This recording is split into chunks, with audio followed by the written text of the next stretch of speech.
weird to. Like, paano? Paano tayo magsisimulan yung bilang mag-ama? Siguro, simulan natin sa tiwala sa isa't isa. Yun ang importante.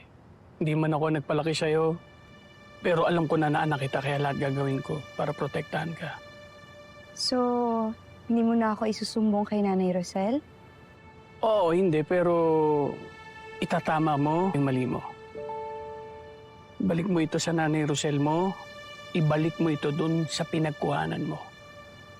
Eh, napilitan lang naman talaga ako eh. Sina-pressure ko ni Melania. Hindi lahat ng iuutos ng nanay mo ay kailangan mong gawin lalo't pag masama. Okay? Tandaan mo yon. Kahit nanay mo pa siya. Eh, kaya lang, may alam siya. At pagdalaman niya ni Nanay Rosel, I'm dead. Patay ako. Anong alam? Sabihin mo nga sa akin. Alam mo, saka ko na sa'yo isi-share. Kailangan ko nang bumalik. Basta magsabi ka lang, kailangan mo tulong ko kay alam mo number ko. Tawagan mo ako. Tandaan mo, tayo yung totoong pamilya. Ako, ikaw, Nanay Rosel mo.